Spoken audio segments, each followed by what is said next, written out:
Hard work and patience lead to success. यानी कि हर student के लाइफ में बहुत इंपॉर्टेंट होता है हार्ड वर्क करना। फिर हार्ड वर्क जब आप करेंगे तो ये आपको क्या करेगा, पैसेंस साथ में रखना भी बहुत जरूरी है, क्योंकि हार्ड वर्क करने के बाद पैसेंस ही लीड करेगा सक्सेस की तरफ। अगर हार्ड वर्क किए और आप में पैसेंस नहीं है तो ऑटोमेटिक आपका हार्ड वर्क आपको पूरी तरह से कुछ नहीं दे पाएगा। तो हार्ड वर्क के साथ वेरी इंपॉर्टेंट है कि अपने अंदर में एक पैसेंसिलिटी को भी स्टेबल करके रखना, क्योंकि पैसेंसिलिटी लीड करता है हार्ड वर्क को एक सक्सेस के तरफ और सक्सेस में कन्वर्ट कर देता है। इसलिए हार्ड वर्क वेरी इंपॉर्टेंट है, उससे भी ज्यादा इंपॉर्टेंट है पैसेंसिलिटी, और पैसेंसिलिटी ही लीड करता है हार्ड वर्क को एक सक्सेस वर्ड में, यानी सक्सेस में। तो आप लोग को समझ में आ गया होगा। आज मेरा क्लास है बायोलॉजी के, यानी क्लास 11th, और बायोलॉजी के मेरा आज फिर वो 4-5 क्लास होगा, जिसमें आज हम बताएंगे चैप्टर 1 के बारे में। और टॉपिक मेरा 1 रहेगा, व्हाट आर लिविंग बीइंग्स। तो क्या हम चले, आप लोग कमेंट जरूर कीजिएगा। हम आगे बढ़ते और जानते हैं आज द लिविंग वर्ल्ड में और topic what are living beings में, कि सजीव सच में वो कैसे वर्क करेगा और सजीव को कैसे हम पहचान पाएंगे एकदम आसान वर्ड के साथ, और आसान क्या उसका रिएक्शन के साथ। उस सजीव को पहचानने के लिए आज के क्लास बहुत ही एनर्जेटिक है फॉर यू, तो इसीलिए ध्यान देना है। Hard work and patience lead to success. तो बढ़ते हैं टॉपिक पे, पूरे ध्यान से देखिएगा, और मेरे चैनल पे फर्स्ट बार आए हैं तो प्यार से सब्सक्राइब कर लीजिएगा, और आपके भी फ्रेंड अगर क्लास 11th में होंगे तो उनसे ये क्या क्लास का जो वीडियो है शेयर कर दीजिएगा। आप लोग से सिर्फ इतना सा मेरा रिक्वेस्ट है। हम बढ़ते हैं क्वेश्चन की तरफ और जानते हैं क्वेश्चन को डीप और डिटेल में, कि क्वेश्चन को कैसे आसान ट्रिक के साथ, आसान वर्ड यानी इजी वर्ड के साथ कैसे समझे अपने तरीका से बायोलॉजी को। तो चलते हैं क्वेश्चन पे, आइए क्वेश्चन समझते हैं आज मेरा इसमें। यानी कि सबसे पहले आपको ये कर देता हूँ, क्वेश्चन समझने से पहले आपको कुछ समझा देता हूँ, ताकि आपके लिए काफ़ी इंपॉर्टेंट रहेगा। क्या इंपॉर्टेंट रहेगा, यानी टॉपिक से रिलेटेड कुछ एक्सप्लेन करता हूँ, जिससे क्या होगा कि आप इस टॉपिक के क्वेश्चन को आसानी से समझ पाएंगे कि हमने इस टॉपिक में आपको क्या बताने वाले थे, ये जान पाएंगे। हमने आपको क्या बोला, ये चैप्टर का नाम क्या रहेगा, तो ये चैप्टर का नाम रहेगा द लिविंग वर्ल्ड। क्या नाम रहेगा, आप लोग भी प्यार से मेरे साथ बोलते रहिए, ताकि आपको दोबारा फिर से प्रैक्टिस करने का ये झमेला नहीं रहेगा। आप फ्री हो जाएंगे और आपको क्लास एंड होते होते आप में उस तरह का पूरा टॉपिक का इंफॉर्मेशन आपके ब्रेन में इंस्टॉल हो जाएगा। तो हमने चैप्टर का नाम लिखा द लिविंग वर्ल्ड। अब हम जानते हैं कि जो मेरा टॉपिक है उसका नाम रहेगा क्या, तो व्हाट आर, याद रखिएगा, व्हाट आर लिविंग बीइंग्स, यानी कि सजीव क्या है, इसके बारे में जानेंगे। अब ये व्हाट आर लिविंग बीइंग्स है, इसमें जो है फर्स्ट जो हम बात करेंगे, आज जो हम बात करेंगे कुछ क्वेश्चन के ऊपर। लेकिन उससे पहले कि हम आपको ये बता देते हैं कि इस चैप्टर यानी इस टॉपिक में और इस चैप्टर में फर्स्ट ऐसे कौन से साइंटिस्ट थे जिनका बहुत बड़ा रोल रहा ये सजीव के बारे में क्या करने पर, सजीव के बारे में डिफरेंटिलिटी को और डिस्क्राइब, यानी डिस्कस समझिए, डिस्क्राइब या रिसर्च बोलिए। एक कौन से ऐसे साइंटिस्ट थे, फर्स्ट साइंटिस्ट ऑफ किसका, ये द लिविंग वर्ल्ड चैप्टर में। और फर्स्ट टॉपिक के बाद जो हमें मिलेगा जो साइंटिस्ट, उनका नाम क्या है ये जानते हैं। तो हम सबसे पहले आपको उन साइंटिस्ट के बारे में एक्सप्लेन कर देता हूं। साइंटिस्ट देख लीजिए, ये साइंटिस्ट के बारे में मैं एक्सप्लेन करता हूं। साइंटिस्ट का जो नाम था, वो साइंटिस्ट का नाम ये था, क्या नाम था, अर्नेस्ट, याद रखिएगा, अर्नेस्ट मेयर, याद रखिएगा। ये साइंटिस्ट थे जिन्हें, इन साइंटिस्ट को यानी मॉडर्न क्या इवोल्यूशनरी क्या बोला गया, साइंटिस्ट फादर बोला गया, यानी मॉडर्न इवोल्यूशनरी जो है, इवोल्यूशनरी यानी मॉडर्न, याद रखिएगा, इवोल्यूशनरी जो होता है विकासवाद, उसका फादर बोला गया है, यानी कि बायोलॉजी के जो आधुनिक क्या है विकासवाद यानी जीवों में उसका फादर बोला गया है, जिसे हम बोलते हैं मॉडर्न इवोल्यूशनरी ऑफ फादर। अगर बोलेगा कि फादर ऑफ मॉडर्न इवोल्यूशनरी तो याद रखिएगा अर्नेस्ट मेयर आएंगे। अर्नेस्ट मेयर ने ये फर्स्ट ऐसे साइंटिस्ट है जिनका बहुत ज़्यादा ही योगदान रहा है इवोल्यूशनरी के ऊपर। इन्होंने अपना 2 बुक लिखे थे। बुक के बारे में एक्सप्लेन कर देता हूं। फर्स्ट बुक था जिसका नाम था क्या, the systematic and the origin of species. याद रखिएगा अर्नेस्ट मेयर जो साइंटिस्ट थे उनका फर्स्ट बुक था सिस्टमैटिक, यानी सिस्टमैटिक जो बुक था systematic and the origin of species, उनका ये फर्स्ट बुक था। सेकंड बुक का नाम क्या था, याद रखिएगा सेकंड बुक का नाम था द ग्रोथ एंड बायोलॉजिकल, याद रखिएगा बायोलॉजिकल थॉट्स। यानी कि मॉडर्न टाइम में अगर अर्नेस्ट मेयर को क्या बोला जाता था पता है, 20वीं यानी 20वीं सेंचुरी का डार्विन। अगर क्वेश्चन में कभी अगर किसी मतलब कोई भी ऐसे स्टूडेंट आपसे अगर पूछ दे कि बताइए कि 20वीं यानी 20वीं सेंचुरी का डार्विन किसे कहा जाता है, तो याद रखिएगा अर्नेस्ट मेयर को 20वीं सेंचुरी के क्या कहा जाता है, डार्विन कहा जाता है। इसीलिए याद रखिएगा इनको 20वीं सेंचुरी का डार्विन भी बोला गया है। तो उसको हम हिंदी में बोलेंगे क्या चीज, 20वीं सदी के डार्विन कौन थे, तो अर्नेस्ट मेयर थे। इसीलिए ध्यान रखिएगा डार्विन भी बोला गया इनको, यानी कि इनका रिसर्च पे इतना पकड़ था जिसके कारण द सिस्टमैटिक, याद रखिएगा systematic and the origin of species, the growth and biological thoughts, इनका ये दो बुक है। और फिर ये 20वीं सेंचुरी का डार्विन भी कहे जाते हैं, यानी कि रिसर्च के फील्ड में, और इन्हें क्या बोटनिस्ट भी कहा गया है। इसीलिए ध्यान रखना बहुत जरूरी, इवोल्यूशनरी बोटनिस्ट थे कौन, अर्नेस्ट मेयर। अब हम जानते हैं कि अर्नेस्ट मेयर जी का जन्म कब हुआ और इनकी मृत्यु कहाँ हुआ और कितने वर्षों बाद मृत्यु हुआ, और फिर हम जानेंगे क्या कि ये अर्नेस्ट मेयर जी ने जब इतने मतलब रिसर्च किए तो उनको कौन कौन से प्राइज और कितने प्राइज मिले, यानी प्राइज मतलब अवार्ड कितने मिले, ये सब हम जानेंगे अभी जस्ट। अब इसको थोड़ा सा इरेज कर देता हूँ ताकि और मजा आएगा समझने में। तो चलिए आप लोग प्यार से देख लिए होंगे, तो इसको प्यार से हम क्या करते हैं, इरेज कर देते हैं ताकि आपको समझने में और आसान हो जाएगा। अब चले तो चलिए इसको थोड़ा सा यहाँ से इरेज कर देता हूँ और देखिए कि कैसे। ये तो बुक के नाम हम समझ गए, जान गए, book the systematic and origin of species और द ग्रोथ एंड क्या था बायोलॉजिकल थॉट्स। अब ये जानते हैं कि अर्नेस्ट यानी अर्नेस्ट मेयर जी ये कहाँ जन्म लिए थे, तो याद रखिएगा अर्नेस्ट मेयर जी का जो बर्थ हुआ था वो बर्थ हुआ था जर्मनी में। जर्मनी में इनका बर्थ हुआ था। कौन सा टाउन में, तो याद रखिएगा टाउन का नाम था कैप्टन टाउन में इनका जन्म हुआ था, जिसको आप कैप्टन शहर बोल सकते हैं। तो बर्थ की बात जब भी आएगा अर्नेस्ट मेयर साइंटिस्ट का बर्थ किस कंट्री में, तो जर्मनी, और जर्मनी में हुआ तो किस टाउन में, तो कैप्टन शहर में इनका बर्थ हुआ था। अब ये कब हुआ था बर्थ, तो जब बर्थ के बारे में पूछेगा तो याद रखेगा 5 जुलाई, और 5 जुलाई कब 1904 में हुआ था। इनका मृत्यु कब हुआ था, तो याद रखेगा 3 फरवरी और 200, याद रखिएगा 90 में तो इनका क्या हुआ बर्थ हुआ था, 204 में इनका क्या हुआ था मृत्यु हो गया था। यानी जब यहां से आप अगर यहां के बारे में जब कैलकुलेट करेंगे तो टोटल आपको 100 ईयर्स आ जाएंगे, यानी कि 100 वर्ष तक ईयर्स तक इन्होंने जीवित रहे थे। यह बात हमेशा ध्यान रखिएगा।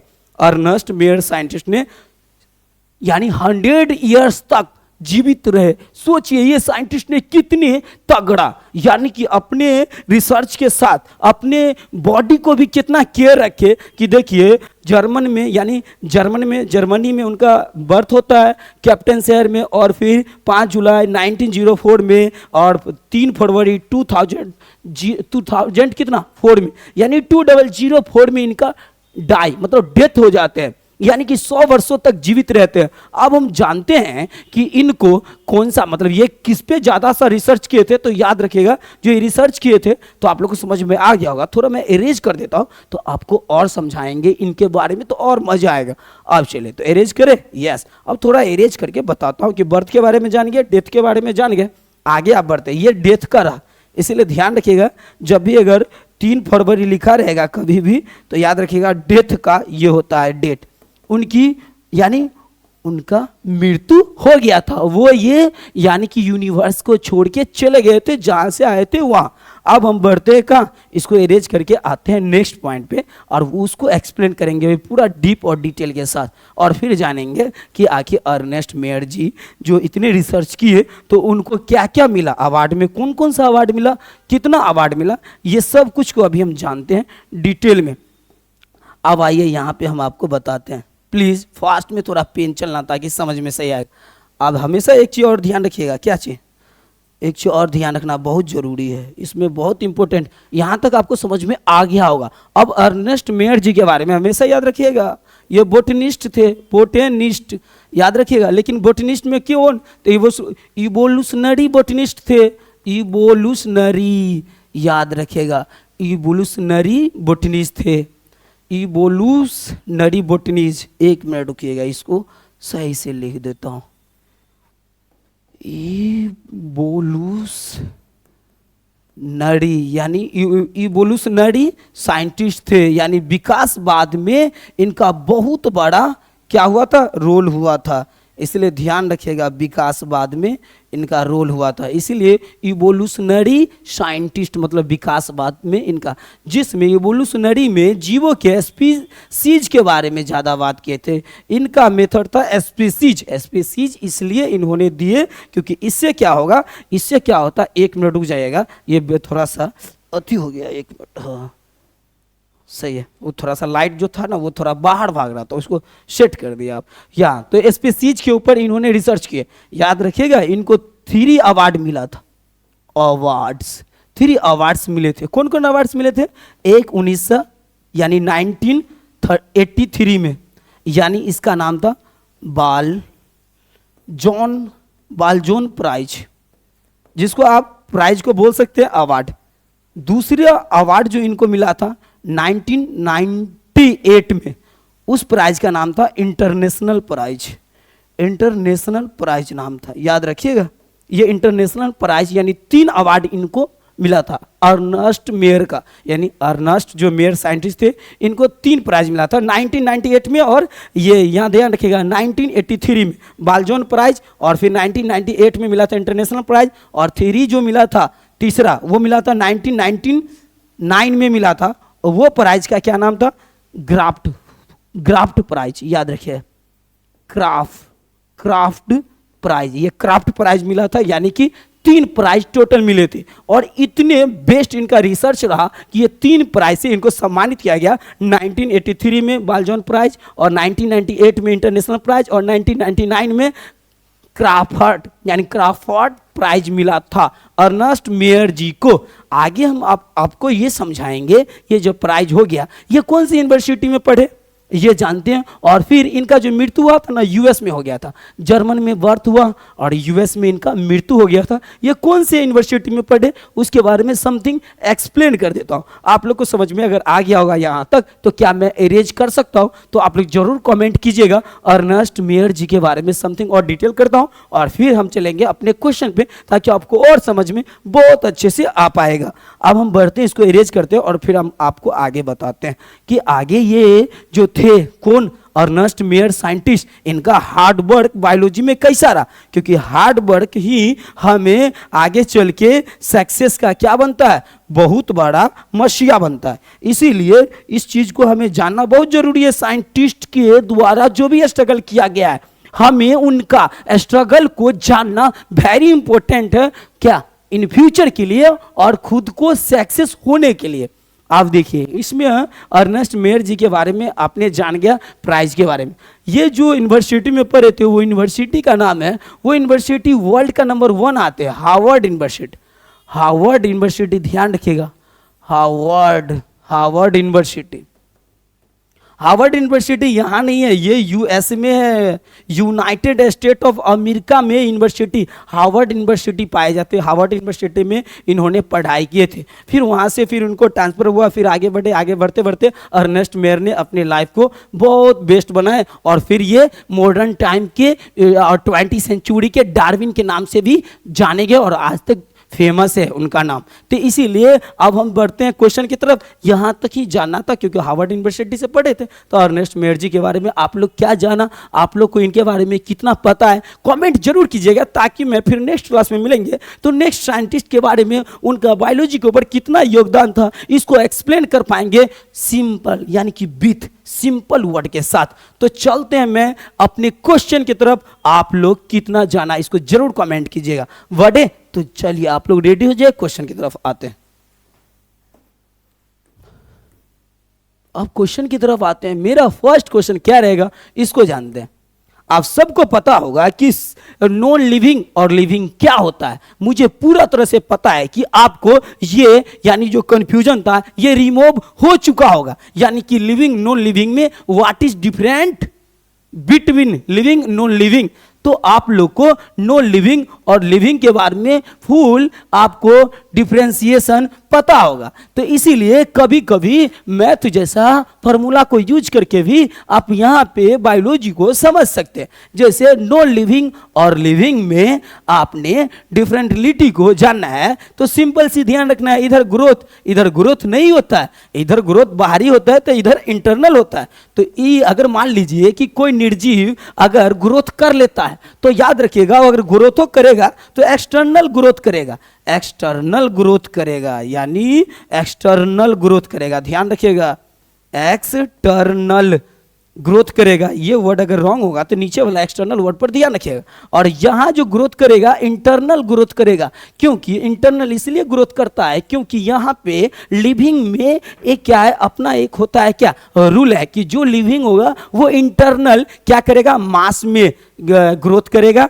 और फिर क्या करेगा, मास में ग्रोथ, और साथ में एक और ग्रोथ करेगा, रिप्रोडक्शन में भी ग्रोथ कर लेगा। लेकिन नो लिविंग है वहां पे एक्सटर्नल सिर्फ ग्रोथ होता है। जैसे कोई सामान कहीं वर्षों से पड़ा हुआ है, उस पे आंधियों के द्वारा ऊपर से कुछ और पदार्थ आके उस पे पड़ गया तो लगेगा कि इसमें ये कुछ समय पहले ये छोटा था इसका साइज, कुछ समय बाद जब आप देखेंगे तो बड़ा साइज में दिखाई देगा। इसका मतलब ये है कि आंधी तूफान में आके पहले से भी कुछ जो कचरा है उसमें और ऐड हो गया तो बड़ा तो दिखेगा, लेकिन वो ग्रोथ जो है नॉन लिविंग के लिए सिर्फ एक्सटर्नल ग्रोथ है, जो हमारे लिविंग के रूल के लॉ के अनुसार इट्स वेरी रॉन्ग फॉर, यानी कि वो लिविंग नहीं कहला के सिर्फ नॉन लिविंग कहला सकता है। क्योंकि उसमें जो ग्रोथिंग हुआ है वो सिर्फ नॉन लिविंग के ग्रोथिंग है, क्योंकि नॉन लिविंग के जो लॉ है उसको फॉलो करता है। और लिविंग का जो लॉ है वो कहता है कि ग्रोथ वही बेस्ट है जिसमें इंटरनल होता है। वही जीव को नहीं काटना है, नहीं मारना है, उसे अपने गले से लगा के पालना है, रखना है, क्योंकि वो हमारे जीवन के लिए बहुत ही लाभदायक होते हैं। आप लोग को समझ में आ गया होगा। तो मैं अब क्वेश्चन को एक्सप्लेन करके आपको ये क्लियर कर देता हूं कि मैं आपको क्या समझाना चाह रहा था। क्वेश्चन में क्या बोला है, व्हाट आर लिविंग बींग्स, यानी सजीव क्या है। अब सजीव क्या है उसको जानते हैं। Living beings are organisms that show life process, यानी कि जो लिविंग होगा वो हमेशा अपने आप को शो करेगा, यानी कि लाइफ प्रोसेस उसमें होता रहेगा, जीवन चक्र चलता रहेगा, वो हमेशा शो करेगा, अपने उसके शरीर में हमेशा शो होगा, प्रतिक्रिया ये सब चलता रहेगा। जो रहेगा कौन, लिविंग बींग्स। आज जो लिविंग बींग्स नहीं रहेगा उसमें ये लाइफ प्रोसेस का जो है लाइफ प्रोसेस शो नहीं करेगा, मतलब नहीं दिखेगा, उसमें कोई भी क्रिया नहीं दिखेगा जो नॉन लिविंग रहेगा। आई होप कि आप लोग को समझ में आ गया होगा कि मैं इस क्वेश्चन से आपको क्या समझाना चाह रहा था। आप लोग को अगर समझ में रियलिटी में आ गया और मैंने आपकी सच में ये चीज को जान गया कि आप लोग समझ चुके हैं, तो प्यार से आप कमेंट जरूर कीजिएगा यस या नो में। हम बढ़ते हैं नेक्स्ट क्वेश्चन की तरफ और जानते हैं नेक्स्ट क्वेश्चन क्या है, क्योंकि what are living beings, it's a very simple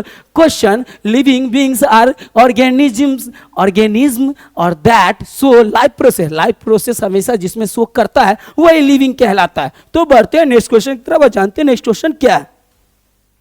अब ये मेरा नेक्स्ट क्वेश्चन ये है कि नेम वन बेसिक, याद रखिएगा वन बेसिक कैरेक्टरिस्टिक्स, और कैरेक्टरिस्टिक ऑफ लिविंग ऑर्गेनिज्म, यानी कि हमें एक ऐसे सजीव का उदाहरण दो, यानी सजीव के एक ऐसे कैरेक्टर के बारे में बताओ। जो सजीव होगा उसका एक ऐसा बेसिक कैरेक्टर बताओ जिससे मैं ये पता कर लूं कि वो सच में लिविंग है। तो याद रखिएगा उसको एक ही कैरेक्टर दीजिएगा, ग्रोथ, यानी कि इंटरनल जो ग्रोथ करता है वही लिविंग कहलाएगा। तो जब भी पूछेगा क्वेश्चन में कि वन बेसिक कैरेक्टर बताइए लिविंग ऑर्गेनिज्म का, तो बोलिएगा ग्रोथ। आई होप कि आप लोग को समझ में आ गया होगा। हम बढ़ते हैं नेक्स्ट क्वेश्चन की तरफ और जानते हैं नेक्स्ट क्वेश्चन मेरा क्या है।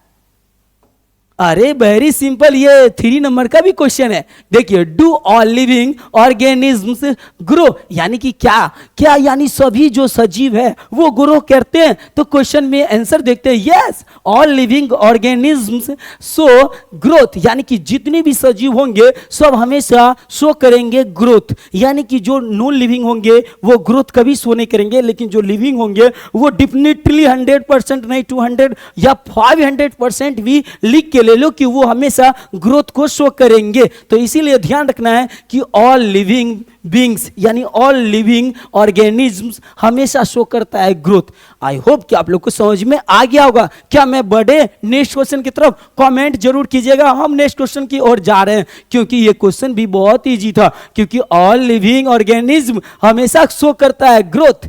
तो चले, तो यस आप लोग का डेफिनेटली आप लोग समझ गए होंगे। हम बढ़ते हैं नेक्स्ट क्वेश्चन की तरफ। आप देखिए नेक्स्ट क्वेश्चन क्या बोल रहा है हमें ये नेक्स्ट क्वेश्चन ये समझा रहा है कि व्हाट इज मेटाबॉलिज्म। आप जानते हैं कि मेटाबॉलिज्म के बारे में समझते हैं कि ये मेटाबॉलिज्म है क्या, व्हाट इज, क्यों इंपॉर्टेंट है मेटाबॉलिज्म, यानी कि सजीव के लिए यानी लिविंग के यानी कि लिविंग ऑर्गेनिज्म के लिए मेटाबॉलिज्म इंपॉर्टेंट है। तो समझते हैं इसको अपने ये डिफिनीशन के द्वारा। ऑल केमिकल रिएक्शंस, याद रखिएगा, in living body are called metabolism, यानी कि हमारे ऑल केमिकल रिएक्शन हमारे बॉडी में जब भी अगर होगा तो याद रखना है कि मेटाबॉलिज्म हमारे बॉडी में हो रहा है, क्योंकि बिना रिएक्शन यानी ऑल केमिकल रिएक्शन जो होता है हमारे रासायनिक परिवर्तन हमारे बॉडी में जो होता है वो ये शो करता है, उसी को हम कहते हैं मेटाबॉलिज्म। तो हमारे बॉडी में यानी लिविंग ऑर्गेनिज्म जो भी है उस सभी के बॉडी में यानी केमिकल रिएक्शन होते हैं, और केमिकल रिएक्शन को ही कहा जाता है मेटाबॉलिज्म। आई होप कि आप लोग को समझ में वेरी इजीली आ गया होगा। क्या मैं बढ़ सकता हूं नेक्स्ट क्वेश्चन की तरफ? तो आप लोग जरूर बताइएगा। हम नेक्स्ट क्वेश्चन की तरफ बढ़ते हैं। यानी मेटाबॉलिज्म क्या है? ये एक केमिकल रिएक्शन है कि केमिकल रिएक्शन किसके लिए? तो लिविंग बॉडी के लिए, कि लिविंग के बॉडी में हमेशा केमिकल रिएक्शन होता रहता है। तो इसका मतलब ये मेटाबॉलिज्म हो रहा है। तो मेटाबॉलिज्म के द्वारा हमारे बॉडी के केमिकल रिएक्शन को क्या किया जाता है? केमिकल रिएक्शन को ही यानी केमिकल रिएक्शन को ही कंट्रोल किया जाता है। केमिकल जो भी मतलब होता है वर्क उस सब को क्या करता है? कंट्रोल करने का काम मेटाबॉलिज्म के द्वारा होता है। यही तो देखिए जीवों में जीव शरीर में होने वाली सभी रासायनिक क्रिया यानी जितना भी होता है केमिकल रिएक्शन हमारे बॉडी में वो सब मेटाबॉलिज्म के अंतर्गत आते हैं। आई होप कि आपको समझ में आ गया होगा। हम बढ़ते हैं नेक्स्ट क्वेश्चन की तरफ, जानते हैं नेक्स्ट क्वेश्चन क्या है। आप देखिए नेक्स्ट क्वेश्चन क्या है, कितना इजी है और कितना प्यार से हमें बता रहा है। Is metabolism found in non living things, यानी क्या नॉन लिविंग थिंग्स जो निर्जीव है उसमें क्या ये मेटाबॉलिज्म मिल सकता है? तो यहाँ पे देखना है no metabolism is absent in non living things, यानी कि नॉन लिविंग थिंग्स में हमेशा मेटाबॉलिज्म जो है एब्सेंट होते हैं। मेटाबॉलिज्म का 3 टाइप होते हैं, हमेशा ध्यान रखिएगा। मेटाबॉलिज्म का कितने टाइप होते हैं? 3 टाइप होते हैं। एक हो गया मेटाबॉलिज्म, दूसरा हो गया कैटाबॉलिज्म, और फिर तीसरा हो गया क्या हो गया? तीसरा हो गया एनाबॉलिज्म। याद रखिएगा एनाबॉलिज्म हो गया। तो हमेशा एक चीज ध्यान रखना बहुत बेसिक है और इंपॉर्टेंट है फॉर यू कि यहाँ मेटाबॉलिज्म यानी कि कभी भी नॉन लिविंग थिंग्स में एब्सेंट रहता है, मतलब ऑल टाइम एब्सेंट रहता है, कभी भी प्रेजेंट नहीं हो सकता है। यानी कि मेटाबॉलिज्म हमेशा प्रेजेंट रहेगा, तो लिविंग ऑर्गेनिज्म में नॉन लिविंग ऑर्गेनिज्म में कभी प्रेजेंट नहीं रहेगा। आई होप कि आपको समझ में आ गया होगा। हम बढ़ते हैं नेक्स्ट क्वेश्चन की तरफ और जानते हैं नेक्स्ट क्वेश्चन क्या है। अब देखिए नेक्स्ट क्वेश्चन क्या है, व्हाट इज सेलुलर, यानी कि सेलुलर ऑर्गेनाइजेशन। अब हम समझते हैं कि ये व्हाट इज सेलुलर, यानी सेलुलर यानी सेल का जो भी है वर्क, उसका क्या है वर्क, सेलुलर हमारे लिविंग के लिए क्यों इंपॉर्टेंट है। तो living organisms are made up of cells, यानी कि सभी जीवों, क्या जीव कोशिकाओं से, मतलब जितने भी लिविंग ऑर्गेनिज्म है वो सब सेलुलर है, यानी सेल से बने होते हैं। सेल के बिना कोई भी लिविंग ऑर्गेनिज्म हो ही नहीं सकता है। तो जो भी अगर लिविंग ऑर्गेनिज्म है तो उसमें सेल जरूर है, क्योंकि unit of life, cell the unit of life हमारा इकाई है, मूलभूत इकाई है। मूल इकाई हमारे जो भी लिविंग ऑर्गेनिज्म है उसका मूल इकाई जो है सेल होता है। इसके लिए सेल क्या है, तो याद रखिएगा एक सेलुलर ऑर्गेनाइजेशन है जो लिविंग के लिए, यानी living organism are made up of cell, यानी सेल के बने होते हैं लिविंग ऑर्गेनिज्म। आई होप कि आपको समझ में आ गया होगा। हम बढ़ते हैं नेक्स्ट क्वेश्चन की तरफ, जानते हैं नेक्स्ट क्वेश्चन क्या है। अब देखिए नेक्स्ट क्वेश्चन है, आर वायरसेज लिविंग बींग्स, यानी कि आप समझते हैं कि क्या हमारा जो हमारे आसपास जो वायरस है वो लिविंग ऑर्गेनिज्म है, यानी लिविंग ऑर्गेनिज्म है या नहीं, इसको बोला है क्लियर करने के लिए। आप समझते हैं इसके डिफिनीशन के द्वारा कि ये डिफिनीशन से ये समझते हैं कि सच में वायरस लिविंग है नो लिविंग। तो एक लाइन में समझते हैं, viruses are at the border line of living and non living, यानी कि जो भी सजीव और निर्जीव है उसका एक बॉर्डर लाइन में आता है वायरस। यानी कि वायरस ये है कि वायरस सजीव और निर्जीव के बीच की अवस्था है। वो एक किसी मतलब वायरस को हम तब तक नहीं मानेंगे कि वो निर्जीव है, वायरस नो लिविंग तब होगा जब वो किसी भी लिविंग पर अपना असर करेगा। यानी कि कोई भी लिविंग ऑर्गेनिज्म है, मान लीजिए ऑर्गेनिज्म है लिविंग है, लिविंग ऑर्गेनिज्म है, इस पर अगर इफेक्ट डाल दिया कोई भी वायरस तो याद रखिए वो वायरस लिविंग है। अगर वायरस इफेक्ट नहीं करता है, अगर इफेक्ट नहीं इस पर डालता है, इफेक्ट नहीं करता, मतलब मान लीजिए इस पे नहीं इफेक्ट करेगा, याद रखिएगा अगर ये वायरस इफेक्ट नहीं किया तो किस पे नहीं किया, तो लिविंग ऑर्गेनिज्म पे अगर नहीं किया तो याद रखिएगा क्या हो जाएगा, वायरस नो लिविंग हो जाएगा। तो जब इफेक्ट अगर कर गया तो याद रखिएगा ये हो जाएगा लिविंग ऑर्गेनिज्म, यानी कि लिविंग वायरस हो जाएगा। और जब भी वायरस अगर लिविंग ऑर्गेनिज्म पर इफेक्ट नहीं किया तो याद रखिएगा वो हो जाएगा नो लिविंग। तो वायरस जब अगर लिविंग ऑर्गेनिज्म पर इफेक्ट करे तो वो कहलाएगा क्या, लिविंग वायरस कहलाएगा। और जब वायरस अगर लिविंग ऑर्गेनिज्म पर, क्या देखिए वायरस जब इफेक्ट कर देगा लिविंग ऑर्गेनिज्म पर तो वो वायरस लिविंग कहलाएगा।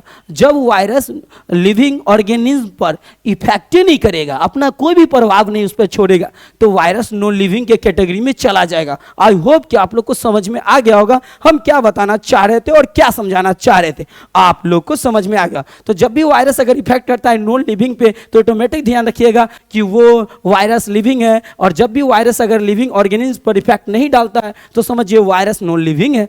नेक्स्ट क्वेश्चन की तरफ बढ़ते हैं, कमेंट जरूर कीजिएगा, आपका कमेंट का हम वेट करता रहेंगे और करते रहेंगे, ध्यान रखिएगा। अब हम बढ़ते हैं नेक्स्ट क्वेश्चन की तरफ, जानते हैं नेक्स्ट क्वेश्चन क्या है, व्हाट इज रिप्रोडक्शन, यानी समझते हैं रिप्रोडक्शन। अरे इतना इजी, देखिए इस वर्ल्ड में कोई भी लिविंग ऑर्गेनिज्म जब होगा तो रिप्रोडक्शन करेगा, क्योंकि रिप्रोडक्शन, एक चीज और ध्यान रखना है, रिप्रोडक्शन ये बोल रहा है क्या है, तो हमेशा ध्यान रखिएगा क्या बोलेगा। तो रिप्रोडक्शन के बारे में इसका डिफिनीशन समथिंग डिफरेंट रहेगा, लेकिन अगर बोलेगा कि टोटल लिविंग क्या, यानी कि ऑल लिविंग ऑर्गेनिज्म, या बोलेगा टोटल लिविंग ऑर्गेनिज्म, क्या वो रिप्रोडक्शन करेगा, तो याद रखिएगा नॉट, यानी कि no, total living organism reproduction नहीं करते हैं, यानी कि सम लिविंग ऑर्गेनिज्म रिप्रोडक्शन करते हैं और सम ऑर्गेनिज्म यानी लिविंग ऑर्गेनिज्म रिप्रोडक्शन नहीं भी करते हैं, बट वो लिविंग ऑर्गेनिज्म है।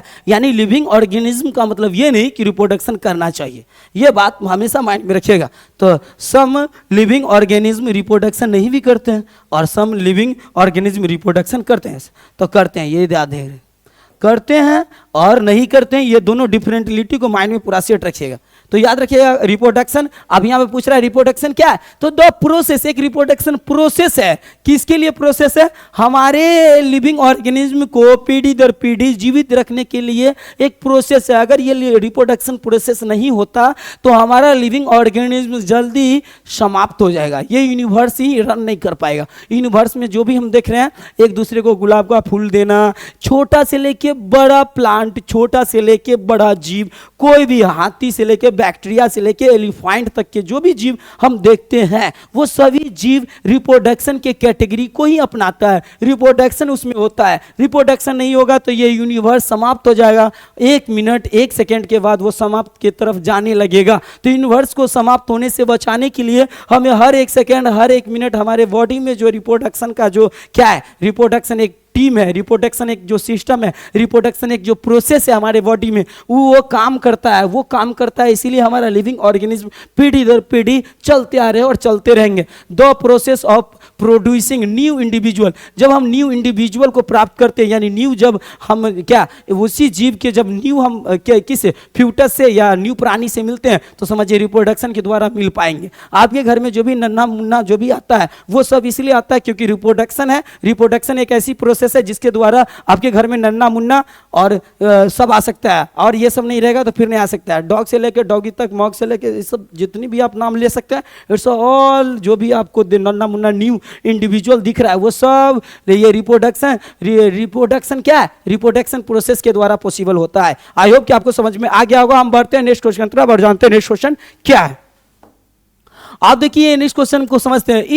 इज रिप्रोडक्शन इसेंशियल, क्या है, essential for survival of species. Yes, ये क्या बोल रहा है कि देखिए रिप्रोडक्शन क्या है, वो हमारे लिए आवश्यक है। सर्वाइवल यानी प्रजाति को सर्वाइवल करने के लिए क्या रिप्रोडक्शन आवश्यक है। यस, इट इज इसेंशियल, यानी कि ये क्या इसेंशियल है, ये आवश्यक है। हाँ, पर यह प्रजाति के अस्तित्व के लिए आवश्यक है। यानी कि अभी जस्ट हम बताए थे ना कि कोई भी जीव के प्रजाति, इसीलिए यानी किसी भी जीव, यानी किसी भी जीव जो भी लिविंग ऑर्गेनिज्म है, जीव है, उसके प्रजाति को जीवित रहने के लिए हम उसके जो प्रजाति है उसको रिप्रोडक्शन प्रोसेस को फॉलो करना होगा।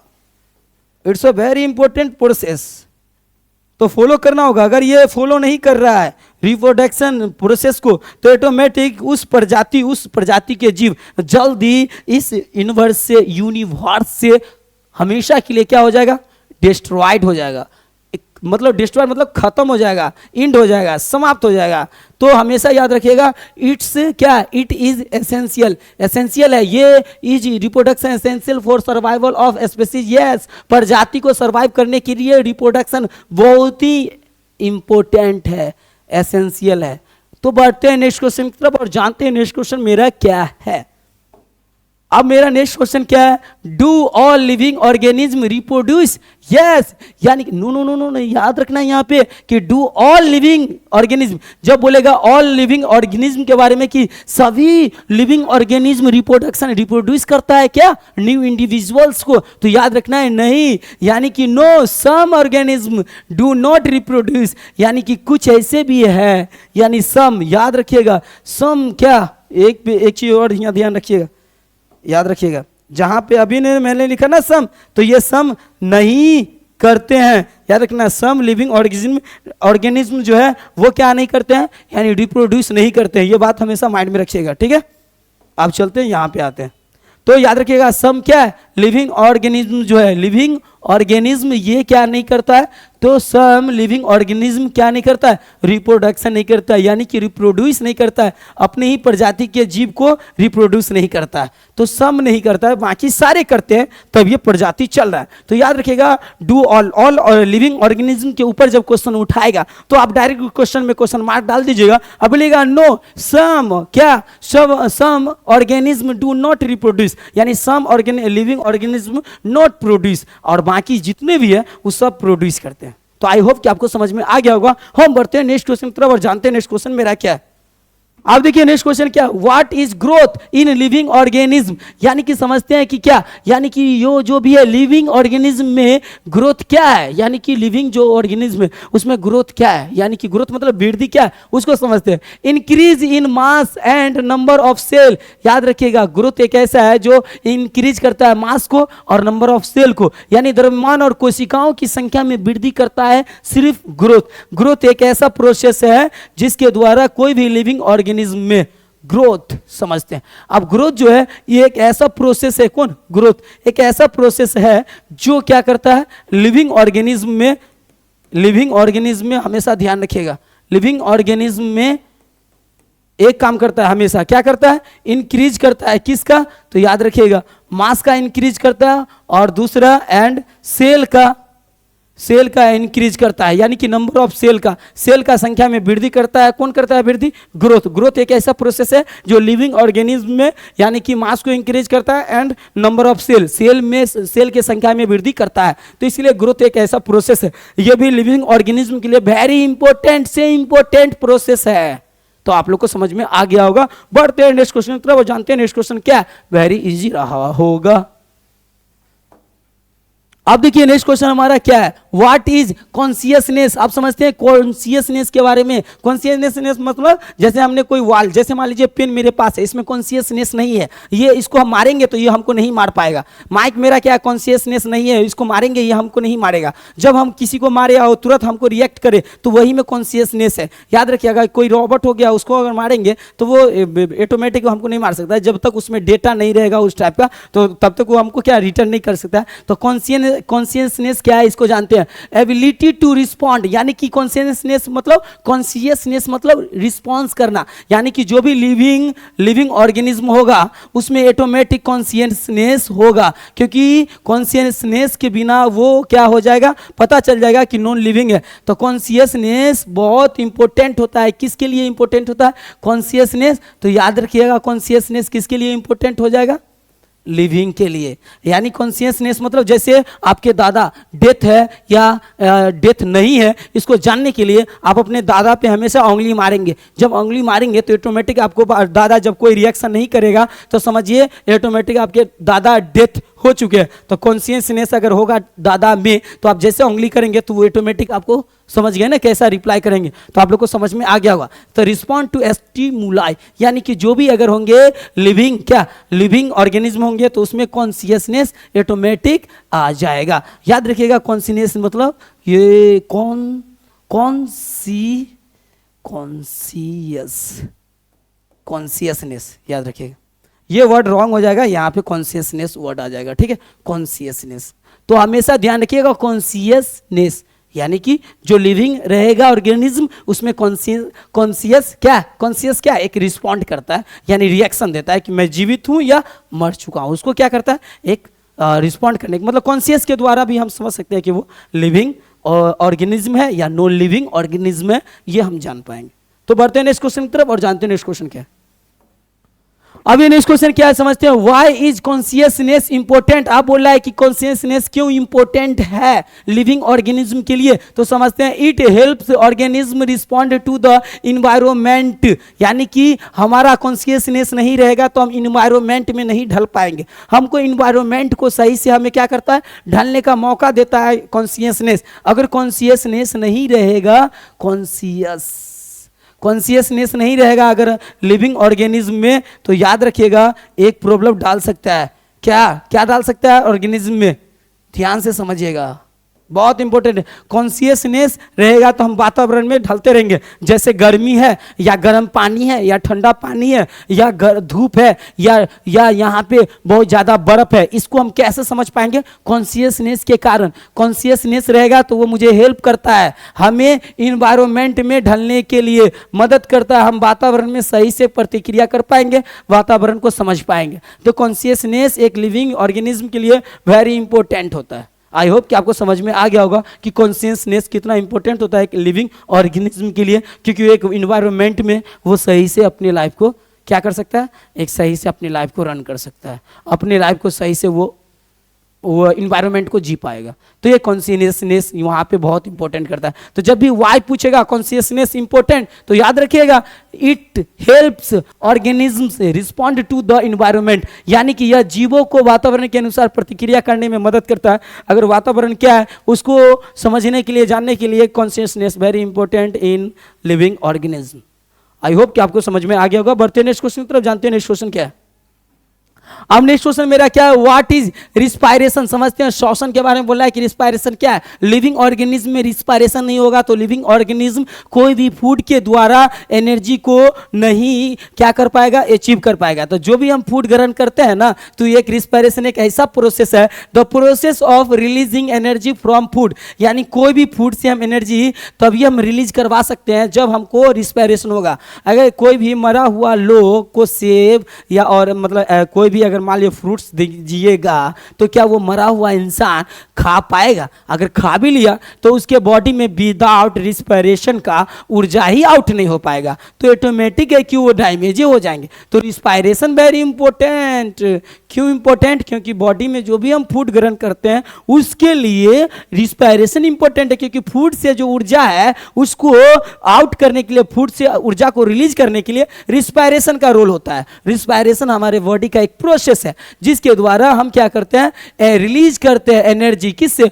फूड के द्वारा। तो भोजन से ऊर्जा मुक्त करने की क्रिया ही रिस्पायरेशन कहलाता है। तो जब भी व्हाट इज रिस्पायरेशन बोलेंगे तो याद रखिएगा the process of releasing energy from food, food से एनर्जी को रिलीज करने का काम रिस्पायरेशन का होता है। आई होप कि आपको समझ में आ गया होगा। बढ़ते हैं नेक्स्ट क्वेश्चन की तरफ। रिस्पायरेशन दो टाइप से होते हैं, एक एरोबिक रिस्पायरेशन होते हैं, दूसरा एरोबिक रिस्पायरेशन होते हैं, जिसको हिंदी में हम अवायवीय रिस्पायरेशन कहते हैं, यानी कि श्वसन कहते हैं। आई होप कि समझ में आ गया होगा। बढ़ते हैं aerobic respiration, anaerobic respiration. Next question की तरफ बढ़ते हैं और जानते हैं नेक्स्ट क्वेश्चन क्या है। अब नेक्स्ट क्वेश्चन क्या है समझते हैं। इज रिस्पायरेशन और लाइफ प्रोसेस। वाह, क्या बोल रहा है कि इज, क्या ये श्वसन हमारे लाइफ प्रोसेस है? तो yes it is a be vital life process. It is a क्या? Vital life process. हाँ, यह एक आवश्यक जीवन प्रक्रिया है, यानी कि रिस्पायरेशन के अलावा, यानी सब कुछ अगर नहीं रहेगा तो चल सकता है, लेकिन रिस्पायरेशन प्रोसेस नहीं रहेगा तो जल्दी डेथ हो जाएगा, जल्दी वो नॉन लिविंग ऑर्गेनिज्म बन जाएगा। तो नॉन लिविंग ऑर्गेनिज्म नहीं बने तो याद रखिएगा एक चीज और यहाँ पे इंपॉर्टेंट पॉइंट, अगर नॉन लिविंग ऑर्गेनिज्म नहीं बनाना चाहते हैं तो अपने बॉडी में ये प्रोसेस को चलने रहने दीजिएगा, क्योंकि रिस्पायरेशन एक ऐसा प्रोसेस है जो बहुत इंपॉर्टेंट है। हमारे बॉडी में टोटल 9 होते हैं, क्या प्रोसेस होते हैं, याद रखिएगा 9 प्रोसेस होते हैं हमारे बॉडी में। कितने प्रोसेस होते हैं? 9 प्रोसेस होते हैं हमारे बॉडी में। जैसे में 9 प्रोसेस में आ जाते हैं रिस्पायरेशन, ये भी एक प्रोसेस है रिस्पायरेशन। फिर आ जाते हैं डाइजेशन, याद रखिएगा डाइजेशन ये भी एक प्रोसेस है। आ जाते हैं सर्कुलेशन भी एक प्रोसेस है हमारे बॉडी का। फिर है रिप्रोडक्शन, जो आप जान ही रहे, ये भी हमारे बॉडी का प्रोसेस है। और फिर क्या आ जाते हैं? सर्कुलेशन, रिस्पिरेशन, डाइजेशन, उसके बाद एक्सक्रीशन, ये भी एक हमारे बॉडी का क्या है? एक्सक्रीशन हमारे बॉडी का क्या है? याद रखिएगा एक्सक्रीशन हमारे बॉडी का प्रोसेस है।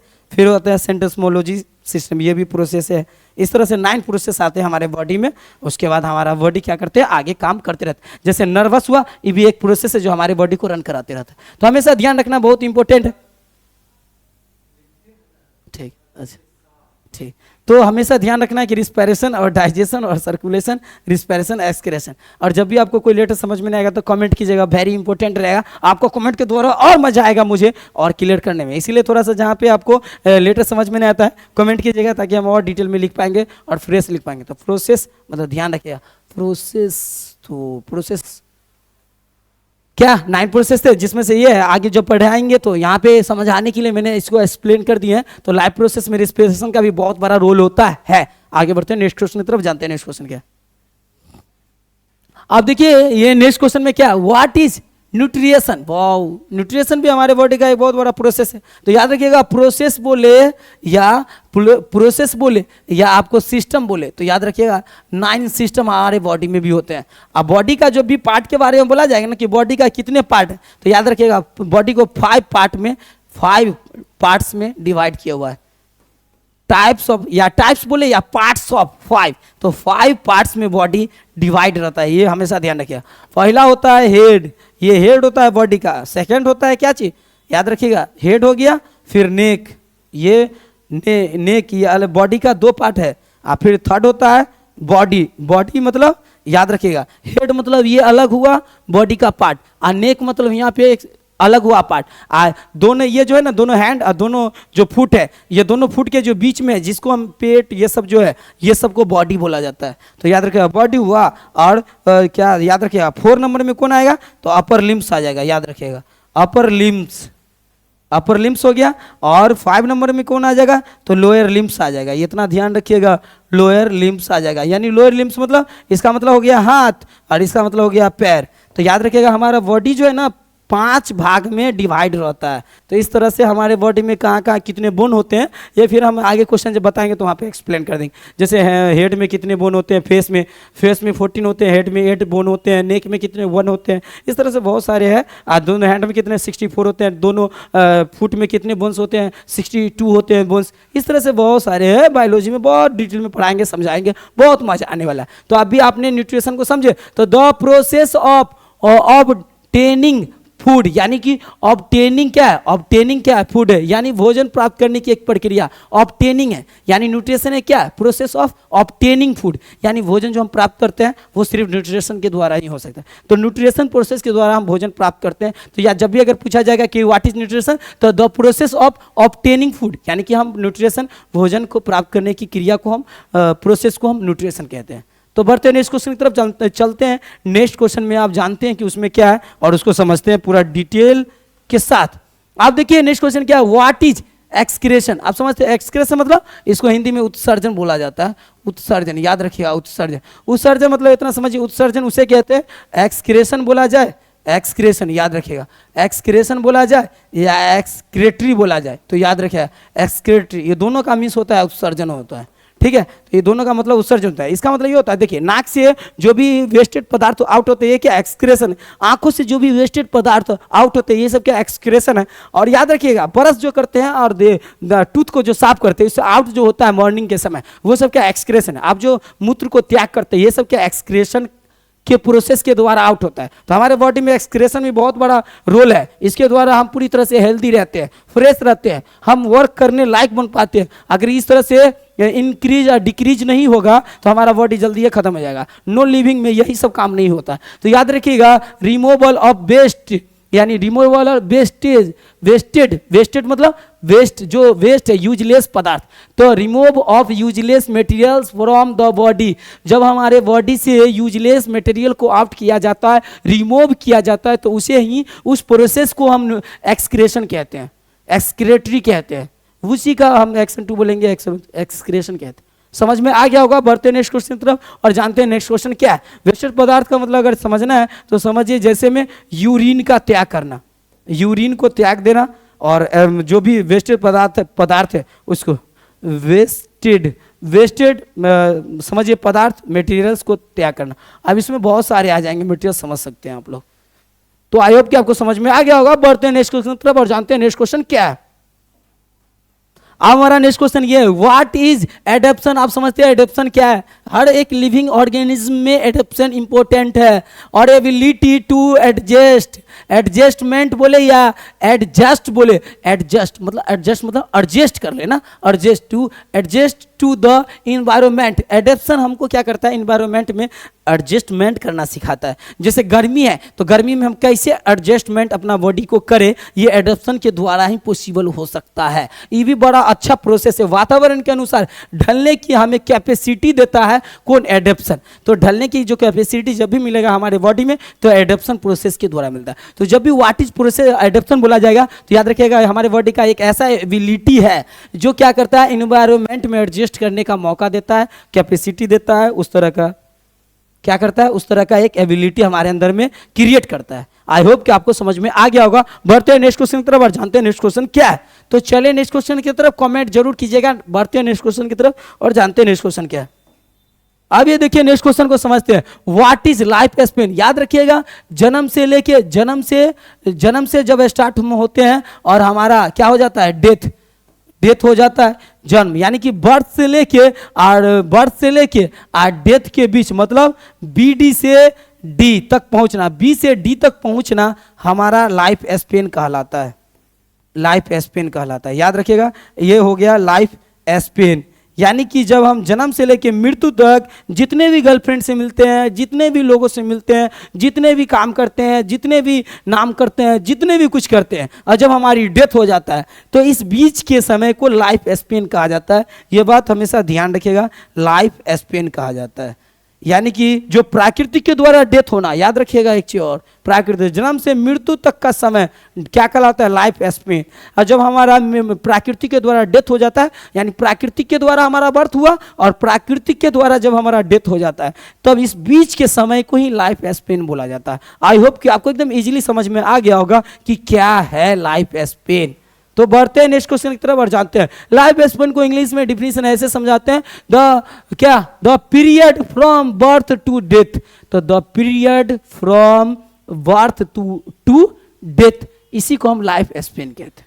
बढ़ते हैं नेक्स्ट क्वेश्चन की तरफ, जानते हैं नेक्स्ट क्वेश्चन क्या है और समझते हैं उसको। Do living organism so variation, variation मतलब याद रखिएगा क्या, वेरिएशन मतलब होता है एक विविधता होता है, डिफरेंटलिटी मतलब उसके विविधता, जब, यानी उसको समझने के लिए ऐसे, यस वेरिएशन इज प्रेजेंट, बोल रहा है जो लिविंग ऑर्गेनिज्म है उसमें क्या वेरिएशन शो करता है, मतलब विविधता, हर तरह का, मतलब वो विविधता का जो प्रोसेस होता है, डाइवर्सिटी का जो प्रोसेस होता है वो शो करता है। तो yes variation is present all, किस में, ऑल लिविंग ऑर्गेनिज्म में प्रेजेंट होता है। ये हमेशा ध्यान रखिएगा। हाँ, जीवों में विविधता पाई जाती है, यानी कि जब भी अगर लिविंग ऑर्गेनिज्म के बारे में बात होगा तो वेरिएशन शो करता है। तो आपको समझ में आ गया होगा। बढ़ते हैं नेक्स्ट क्वेश्चन की तरफ और जानते हैं नेक्स्ट क्वेश्चन क्या है।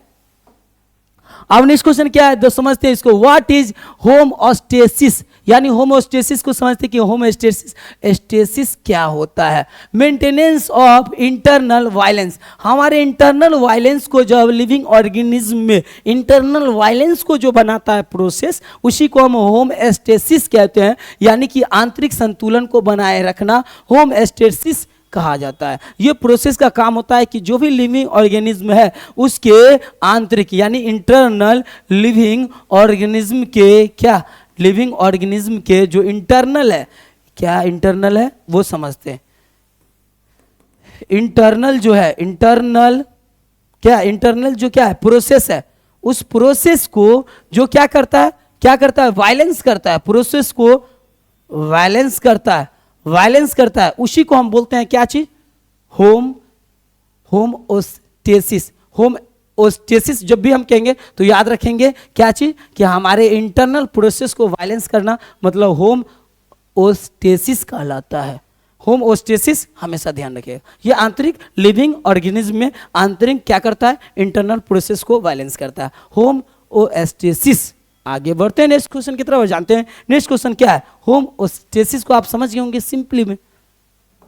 अब ये नेक्स्ट क्वेश्चन क्या है वो समझते हैं। Why are cells called the basic unit of life, यानी कि सेल को एक बेसिक यूनिट ऑफ लाइफ क्यों कहा गया, ये समझते हैं। यानी कि क्यों सेल को कहा जाता है कि यूनिट ऑफ लाइफ, हमारे जीवन में, मतलब लिविंग ऑर्गेनिज्म के लिए यूनिट ऑफ लाइफ सेल क्यों है, ये क्वेश्चन को जानते हैं। Because all life activities occur in cell, यानी हमारी बॉडी में जो भी एक्टिविटीज है वो सब एक्टिविटीज सेल के द्वारा ही पॉसिबल होता है, क्योंकि सभी जीवन क्रिया कोशिकाओं में होती है, इसीलिए हमारा यूनिट ऑफ लाइफ सेल को कहा जाता है। इसीलिए सेल को हम बोलते हैं बेसिक यूनिट ऑफ लाइफ। हमारे शरीर, मतलब जीवन की जो भी क्रिया है उसमें कोशिकाओं का ही, मतलब कोशिकाओं में ही होती है सब कुछ, यानी कि हमारे जो भी जीवन है, जीवन की क्रिया, जो भी जीवन की क्रिया होती है वो सब होती है सेल में। इसीलिए सेल को यूनिट ऑफ लाइफ कहा गया है, कि जीवन की मूलभूत इकाई जो है हमारा सेल है, क्योंकि सेल में जीवन के सभी क्रिया पॉसिबल होते हैं और रन करते रहते हैं। तो आई होप कि आपको समझ में आ गया होगा। हम बढ़ते हैं नेक्स्ट क्वेश्चन की तरफ और जानते हैं नेक्स्ट क्वेश्चन क्या है, क्योंकि इसमें यही एक्सप्लेन करना था, क्या करना था, कि सेल को हमने यूनिट ऑफ लाइफ क्यों कहते हैं। इसलिए कहते हैं क्योंकि because all life activities occurred in cell, यानी जितने भी लाइफ में, जीवन में जो भी क्रिया होती है सब सेल में होता है। तो हम आप किसको कहे, यूनिट ऑफ सेल। तो यूनिट ऑफ लाइफ जो भी, जब भी हम कहेंगे तो सेल को कहेंगे, क्योंकि सब क्रिया उसी में होता है। आई होप कि आपको समझ में आ गया होगा। बढ़ते हैं नेक्स्ट क्वेश्चन की तरफ, जानते हैं नेक्स्ट क्वेश्चन क्या है। अब भाई नेक्स्ट क्वेश्चन ये, व्हाट डिस्टिंग्विशेज, यानी डिस्टिंग्विशेज के बारे में जानते हैं। What distinguishes living from non living. अब ये डिस्टिंग्विशेज का मीन्स होता है डिफरेंट के बारे में, यानी डिफरेंस और डिफरेंटिलिटी जब भी अगर जानना होगा तो डिस्टिंग्विशेज आप वर्ड यूज कर सकते हो। What distinguishes living from non living में क्या अंतर है? याद रखिएगा, लिविंग और नॉन लिविंग में यह अंतर है कि मेटाबॉलिज्म एंड कॉन्शियसनेस में, मतलब एक सिंपल में अगर समझना होगा जब भी कि नॉन लिविंग और लिविंग में क्या डिफरेंट है, यानी लिविंग और नॉन लिविंग में, लिविंग ऑर्गेनिज्म और नॉन लिविंग ऑर्गेनिज्म में क्या डिफरेंट है, तो याद रखिएगा सिर्फ यही डिफरेंट है। क्या डिफरेंट है? याद देखिए, अभी देखिएगा डिफरेंट पता चल जाएगा। देखिए, लिविंग ऑर्गेनिज्म में मेटाबॉलिज्म होता है और फिर इसमें कॉन्शियसनेस होता है, कॉन्शियसनेस होता है, और जो रहता है इसमें नॉन लिविंग ऑर्गेनिज्म, इसमें ऑब्सेंट होता है ये दोनों। तो एकदम सिंपल है कि मेटाबॉलिज्म और कॉन्शियसनेस किसमें, यानी कि जो भी है कि क्या है लिविंग ऑर्गेनिज्म, उसमें ये दो प्रेजेंट रहते हैं, और जो भी नॉन लिविंग है इसमें ये दोनों एब्सेंट होते हैं, यही डिफरेंट है। तो जब भी बोलेगा what difference living from non living, तो two difference metabolism and consciousness. I hope कि आपको समझ में आ गया होगा। बढ़ते हैं नेक्स्ट क्वेश्चन की तरफ और जानते हैं नेक्स्ट क्वेश्चन क्या है। अब मेरा नेक्स्ट क्वेश्चन देखते हैं क्या। वाह, ये सिंपल क्वेश्चन को देखते हैं। डू प्लांट्स शो कॉन्शियसनेस, यानी कि प्लांट भी कॉन्शियसनेस को शो करता है क्या? आप समझते हैं प्लांट्स क्या तुमने कॉन्शियसनेस को शो करते हो क्या? आप जानते हैं इसका कॉन्शियसनेस को शो करता है या नहीं करता है, इसके बारे में जानते हैं क्या? प्लांट कॉन्शियसनेस, यस, प्लांट भी कॉन्शियसनेस को क्या करता है? शो करता है। प्लांट बोल रहा है yes, plants respond to stimuli, मतलब प्लांट भी अपने कॉन्शियसनेस को शो करता है, यानी वो भी शो करता है। जब भी आप प्लांट में, जैसे फॉर एग्जांपल समझ सकते हैं, जब आप कोई प्लांट को आप टच कर दीजिए तो ऑटोमेटिक आपसे कुछ दूरी के लिए, जैसे छुई मुई का प्लांट हुआ, ऐसे कोई भी प्लांट है, जैसे आप उसको टच कीजिएगा तो आपसे जरूर है थोड़ा सा अपने तरफ वो आउट, मतलब कोशिश करेगा आपसे सेफ्टी लेने का, तो ऑटोमेटिक वो क्या करता है? तो हाँ, पौधे उत्पन्न, यानी कि क्या करते हैं? स्टिमुलाई मतलब उत्तेजना के प्रति प्रतिक्रिया करते हैं, यानी पौधे भी क्या करते हैं? अपना प्रतिक्रिया करते रहते हैं, अपना यानी कि उद्दीपन, यानी उत्तेजना को, प्लांट में भी उत्तेजनापन होता रहता है। जब भी जैसे कोई प्लांट पे ऑटोमेटिक उसमें भी होता रहता है, जिसको आपको डीप में देखना पड़ेगा तब आपको क्लियर समझ में आ जाएगा। तो yes, plant respond to stimuli, मतलब प्लांट में भी कॉन्शियसनेस शो करता है। आपको समझ में आ गया होगा। जैसे कोई प्लांट में आप जाएंगे, टच करेंगे तो ऑटोमेटिक कॉन्शियसनेस का जो कंसेप्ट है वो क्लियर हो जाएगा। तो क्या बढ़े नेक्स्ट क्वेश्चन की तरफ और चलते हैं नेक्स्ट क्वेश्चन क्या है। अब मेरा नेक्स्ट क्वेश्चन क्या है? What is growth in non living things, यानी कि नॉन लिविंग थिंग्स क्या ग्रोथ करता है और कहां से करता है नॉन लिविंग थिंग्स ग्रोथ, ये चीज को जानते हैं। तो देखिए, ग्रोथ बाय एक्सटर्नल, हमने आपको बताए थे कि एक्सटर्नल डिपोजिशन, यानी नॉन लिविंग जो भी है वो नॉन लिविंग ऑर्गेनिज्म जो है, लिविंग ऑर्गेनिज्म या थिंग बोलिए या ऑर्गेनिज्म बोलिए, ये जो है नॉन लिविंग ऑर्गेनिज्म वो हमेशा एक्सटर्नल ग्रोथ करता है, एक्सटर्नल यानी एक्सटर्नल ग्रोथ करता है। ये चीज़ को हमेशा ध्यान रखिएगा। एक्सटर्नल जब भी अगर ग्रोथ करेगा तो नॉन लिविंग थिंग्स ही कर सकता है, लिविंग ऑर्गेनिज्म कभी नहीं कर सकता है। आई होप कि आप लोगों को समझ में आ गया होगा कि नॉन लिविंग थिंग्स में ग्रोथ कहाँ से होता है। आप नॉन लिविंग थिंग्स में ग्रोथ का मतलब इतना ध्यान रखिएगा, जैसे मान लीजिए आपके पास में सॉइल मतलब मिट्टी का ढेर है, मिट्टी का आपके पास में ढेर है, और उस ढेर में कुछ समय के बाद छोड़ दीजिएगा तो मिट्टी और बड़ा होते जाएगा। जैसे इतना छोटा है और बड़ा हो जाएगा और बड़ा हो जाएगा, और तो ये क्या हुआ? ग्रोथ तो किया, लेकिन एक्सटर्नल ग्रोथ किया, तो ये ग्रोथ से लिविंग नहीं बन सकता है, नॉन लिविंग ही रहेगा। तो आई होप कि आपको समझ में आ गया होगा। हम बढ़ते हैं नेक्स्ट क्वेश्चन की तरफ, जानते हैं नेक्स्ट क्वेश्चन क्या है। अब देखिए नेक्स्ट क्वेश्चन क्या है? व्हाट इज इंटरनल ग्रोथ, यानी समझ रहे हैं ना बात। आप देखिए ये बोल रहा है living, what is internal growth, यानी इंटरनल ग्रोथ क्या है, इसको हम समझते हैं एकदम सिंपल है। Growth due to cell division, यानी कि जो भी लिविंग ऑर्गेनिज्म है, ऑर्गेनिज्म जो भी है, कौन ऑर्गेनिज्म है जो भी, याद रखिएगा कौन, तो जो भी लिविंग ऑर्गेनिज्म है उसमें इंटरनल क्या होता है? इंटरनल होता है ग्रोथ, इंटरनल ग्रोथ होता है। इंटरनल ग्रोथ कैसे होता है? तो उसमें सेल डिवीजन होता है, सेल टूटता है, याद रखिएगा, सेल टूटना मतलब कि इंटरनल ग्रोथ हो रहा है। तो नॉन लिविंग में ये इंटरनल ग्रोथ कभी नहीं होगा, लिविंग ऑर्गेनिज्म में इंटरनल ग्रोथ होगा। यानी सेल का डिवीजन होना, टूटना, उसको हम बोलते हैं क्या चीज, इंटरनल ग्रोथ। आपको समझ में आ गया हो। कोशिका विभाजन द्वारा वृद्धि, जब भी अगर कोशिका विभाजन शरीर में टूटेगा नहीं तो कोई ऑटोमेटिक है कि हमारा ग्रोथ नहीं हो पाएगा। हर बच्चा का शरीर कितना छोटा रहता है उसमें, और वो कितना रहता है, फिर वो टूटता है, टूटते टूटते टूटते टूटते वो काफ़ी सेल डिवीजन होते हैं, उसके बाद वो एक सही आकार में आ जाता है। तो ये एक हमेशा ये सेल डिवीजन होता रहता है, तब ये कोई भी जीव एक सॉलिड आकार में आ पाते हैं। तो याद रखिएगा, इंटरनल जो डिवीजन, इंटरनल ग्रोथ जो है वो हमेशा लिविंग ऑर्गेनिज्म में ही पॉसिबल होता है। अब नेक्स्ट क्वेश्चन क्या है वो समझते हैं। नेक्स्ट क्वेश्चन को एकदम, ये क्वेश्चन भी बहुत मजा आएगा। What is the basic difference बताइए बिटवीन प्लांट्स एंड एनिमल। बोल रहा है प्लांट्स और एनिमल के बीच में, यानी कि प्लांट और एनिमल के बीच में, दोनों के बीच में बेसिक डिफरेंस बताइए।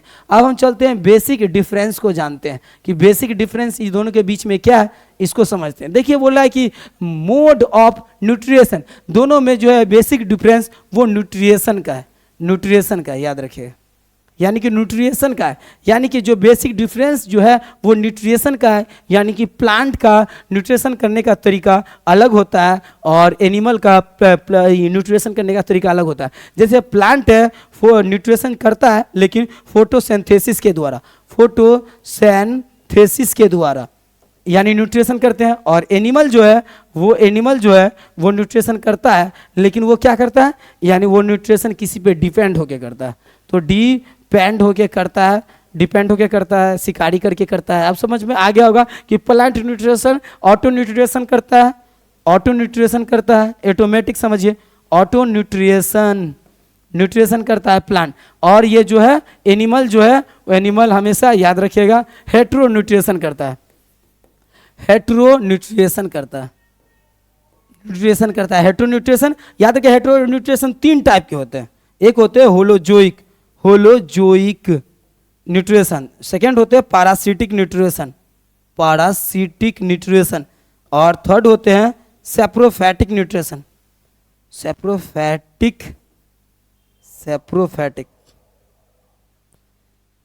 सैप्रोफैटिक न्यूट्रिएशन हो गया, यानी याद रखिएगा सैप्रोफैटिक, इसमें भी सैप्रोफैटिक न्यूट्रिएशन आई हो गया होलोजिक।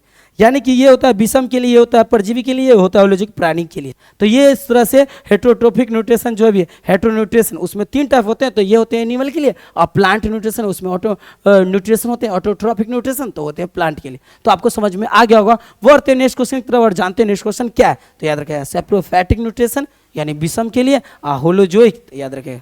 आप बढ़ते हैं सैप्रोफैटिक न्यूट्रिशन। नेक्स्ट क्वेश्चन की तरफ बढ़ जानते हैं नेक्स्ट क्वेश्चन क्या है। अब देखिए नेक्स्ट क्वेश्चन क्या है, आर लिविंग ऑर्गेनिज्म ऑर्गेनाइज्ड। वाह, समझते हैं आप, आर लिविंग ऑर्गेनिज्म, क्या जो लिविंग ऑर्गेनिज्म है वो ऑर्गेनाइज्ड होता है। Yes, they are highly organised, ये सही में ऑर्गेनाइज्ड होते हैं। हाँ, जीव अत्यधिक संगठित होते हैं, यानी जो भी लिविंग ऑर्गेनिज्म है वो हमेशा ऑर्गेनाइज्ड होते हैं, वो संगठित होते हैं, उसमें संगठित में कोई कमी नहीं होता है। तो जो भी अगर लिविंग ऑर्गेनिज्म रहेंगे, लिविंग ऑर्गेनिज्म हमेशा वो संगठित होते हैं, वो ऑर्गेनाइज्ड करते रहते हैं। ऑर्गेनाइज्ड मतलब हमेशा वो क्या करते रहते हैं, ऑर्गेनाइज्ड होते रहते हैं, मतलब उसमें वृद्धि, उसकी संख्या वो कभी जल्दी समाप्त, उसका ऑर्गेनाइजेशन जल्दी समाप्त नहीं हो सकता। तो जो भी लिविंग ऑर्गेनिज्म है उसमें ऑर्गेनाइज्ड का क्रिया हाईली रूप से होता रहता है, बहुत स्पीड में होता रहता है। तो आपको समझ में आएगा। जैसे मान लीजिए ना कि कोई मतलब कंपनी है, उस कंपनी में समझिए, कंपनी के बारे में जानते हैं क्या, कंपनी। आप समझते हैं कोई कंपनी है, इस कंपनी में समझते हैं कि इसमें ऑर्गेनाइजेशन होगा तभी नहीं कंपनी चलेगा, ऑर्गेनाइजेशन होगा तब ये कंपनी चलेगा। तो ऑर्गेनाइजेशन नहीं होगा तो कंपनी बंद हो जाएगा। उसी तरह होता है किसमें, यानी जो भी लिविंग ऑर्गेनिज्म है उसमें ऑर्गेनाइजेशन का काम हाईली रूप से होता रहता है। तो जब भी अगर हाईली रूप से अगर होगा काम तो समझ जाएगा क्या समझिएगा, तो ये समझिएगा ऑर्गेनाइजेशन जब भी हाईली रूप से होगा तो समझिएगा लिविंग ऑर्गेनिज्म है, इसीलिए हाईली ऑर्गेनाइज्ड होगा। ऑर्गेनाइज का काम हाईली रूप से होता रहता है, उच्च लेवल से होता रहता है। आप बढ़ते हैं नेक्स्ट क्वेश्चन की तरफ, जानते हैं नेक्स्ट क्वेश्चन क्या है। अब नेक्स्ट क्वेश्चन क्या है वो समझते हैं। देखिए, what is the scientific name of human. अब समझते हैं कि यानी कि जो मनुष्य है उसका साइंटिफिक नेम क्या है। याद रखिएगा होमो सेपियंस नाम है, यानी कि होमो सेपियंस, होमोसेपियंस नाम है किसका? मनुष्य का। अरिस्टोटल ने काफ़ी रिसर्च पहले किए थे ये सब, तो फर्स्ट फादर ऑफ बायोलॉजी का अरिस्टोटल को ही कहा जाता है। यानी एनिमल के क्षेत्र में अरिस्टोटल, यानी प्लांट के भी क्षेत्र में वो रिसर्च, मतलब जितने भी जीव थे ब्रह्मांड में, उसका फादर ऑफ कोई अगर है तो अरिस्टोटल है, बायोलॉजी का फादर ऑफ अरिस्टोटल। तो याद रखिएगा, फिर हम जब भी अगर आएंगे क्लास लेके तो उसमें आपको अरिस्टोटल जी के बारे में पूरा फुल डिटेल में एक्सप्लेन करेंगे, बताएंगे अरिस्टोटल जी कब आए, बायोलॉजी की शुरुआत कैसे हुआ, इसमें जीवों के बारे में कैसे डीप में बताया, फिर कौन कौन साइंटिस्ट आए, ये सब। Copeland, Aristotle, Carolus, Robert Hooke का क्या रोल था, और कोपलैंड का, आर्बिटेकर, ये सब साइंटिस्ट के बारे में डिटेल में एक्सप्लेन करेंगे, तो आपको समझ में आ जाएगा। इसमें आ गया अरिस्टोटल जी के बारे में बता देंगे, और फिर क्या कैरोलस लिनियस के बारे में बता देंगे, और फिर आर्बिटेकर जी के बारे में बता देंगे, और फिर आपको किसके बारे में? कोपलैंड के बारे में, कोपलैंड के बारे में बता देंगे, और फिर आपको क्या रॉबर्ट हुक, रॉबर्ट ब्राउन, सबके रॉबर्ट हुक, रॉबर्ट ब्राउन सब के बारे में बता देंगे। ये सब साइंटिस्ट जिनका जिनका क्या रोल था, ये सब के बारे में एक्सप्लेन करेंगे नेक्स्ट क्लास में। अब मेरा लास्ट क्वेश्चन क्या है वो समझते हैं। Why is classification important? Classification important क्यों है? याद रखिएगा, हर जीव जो भी अगर लिविंग ऑर्गेनिज्म है उसको रिसर्च करने के लिए क्लासिफिकेशन बहुत इंपॉर्टेंट होता है। अगर ये क्लासिफिकेशन अगर नहीं हुआ तो याद रखिएगा, क्लासिफिकेशन अगर नहीं रहा, क्लासिफिकेशन नहीं रहेगा तो हमको ये जो लिविंग ऑर्गेनिज्म है इसको स्टडी करना बहुत ही डिफिकल्ट हो जाएगा। स्टडी के लिए क्लासिफिकेशन में जीवों को डालना बहुत जरूरी है। जीव को जब क्लासिफिकेशन में हम डाल देंगे तो स्टडी करना आसान हो जाएगा। It helps in easy study of organism, यानी कि जो ये क्लासिफिकेशन जो है ना, हमें ऑर्गेनिज्म पर स्टडी करने में हेल्प करता है। कौन लिविंग कौन नॉन लिविंग है उस पर हमें क्लासिफिकेशन के द्वारा, नॉन लिविंग लिविंग को तो छोड़ दीजिए, ये सिर्फ लिविंग ऑर्गेनिज्म पर स्टडी करने के लिए क्लासिफिकेशन वेरी इंपॉर्टेंट है। इसलिए 5 क्लास ये किंगडम बनाया गया, plant kingdom, animal kingdom, protista kingdom, monera kingdom, fungi kingdom. तो monera kingdom, protista kingdom, fungi kingdom, animal kingdom, plant kingdom. तो जब भी अगर पूछा जाएगा क्लासिफिकेशन इंपॉर्टेंट क्यों है, तो याद रखिएगा स्टडी करने के लिए इंपॉर्टेंट है, क्योंकि जीवों को स्टडी कर सकते हैं उसी की। तो आप लोगों को समझ में आ गया होगा। फिर हम नेक्स्ट क्लास में मिलेंगे तो फुल डिटेल और डीप में समझाएंगे। तब तक के लिए आप सभी को थैंक यू सो मच। मेरे चैनल को सब्सक्राइब कर लीजिएगा, लोगों से शेयर कीजिएगा ताकि और मजा आएगा। फिर आप लोग कमेंट कीजिएगा कौन सा बायोलॉजी के टॉपिक पर मैं डिटेल में बात करूँ, कौन साइंटिस्ट के बारे में बताऊँ, ये जरूर कमेंट कीजिएगा। बहुत इंपॉर्टेंट होता है आपका कॉमेंट, क्योंकि कॉमेंट से ही हम आगे फिर क्या हार्ड वर्क को और हार्ड बना सकते हैं।